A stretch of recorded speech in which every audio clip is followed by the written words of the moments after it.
জনতার অভূতপূর্ব জুলাই গণ অভ্যুত্থানের মধ্য দিয়ে দীর্ঘ ফ্যাসিবাদী শাসনামলের অবসান ঘটিয়ে ৮ই আগস্ট আপনাকে প্রধান করে একটি অন্তর্বর্তীকালীন সরকার গঠিত হয়েছে, যার মূল লক্ষ্যই ছিল শহীদ এবং আহতদের রাষ্ট্রীয় স্বীকৃতি, গণহত্যার বিচার, প্রয়োজনীয় সংস্কার শেষে একটি সুষ্ঠু, নিরপেক্ষ ও গ্রহণযোগ্য নির্বাচন।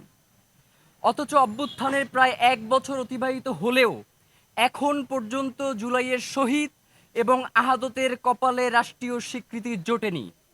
জুলাই গণ অভ্যুত্থানের পর ১ বছর সময় অতিবাহিত হওয়ার পরেও জুলাইয়ের সনদ ঘোষণা করতে পারেননি। রাষ্ট্রের নিষ্ক্রিয়তার প্রায় ১৫০০ শহীদের আত্মত্যাগকে এই সরকার ম্লান করে দিয়েছে। ইতিপূর্বে জুলাই সনদ ঘোষণার লক্ষ্যে একাধিকবার সময় নিয়েও সনদ ঘোষণা না করা মূলত জুলাই জনতার সাথে প্রতারণার শামিল।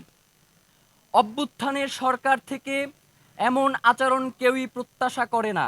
আমরা বাংলাদেশের জনগণ রাষ্ট্রের এমন উদাসীন ও কাণ্ডজ্ঞানহীন কার্যকলাপে অত্যন্ত আশাহত হয়েছি।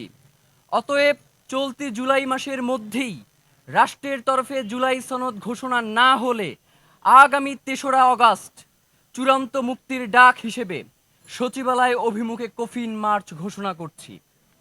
যেহেতু জনতার রক্তের দায় নিয়ে গঠিত সরকার জনতার জন্য বিন্দুমাত্র ভূমিকা রাখতে পারছে না, সেহেতু উক্ত কফিন মার্চে আপনি সহ প্রত্যেক উপদেষ্টার জন্য একটি করে কফিন বরাদ্দ থাকবে, যেই কফিন বহন করবেন জুলাই শহীদদের বাবা মায়েরা। আমরা গভীরভাবে প্রত্যাশা করি আপনারা সেই কফিনে চড়বার আগেই জুলাই সনদ ঘোষণা করে হাজারো শহীদের রক্তের ঋণ মেটাবেন। ছাত্র জনতা ও জুলাই যোদ্ধাদের পক্ষে ইনকিলাব মঞ্চ। ইনশাল্লাহ আপনাদের সাথে দেখা হবে কফিন মার্চে। সে পর্যন্ত সবাইকে ধন্যবাদ। আল্লাহ হাফেজ।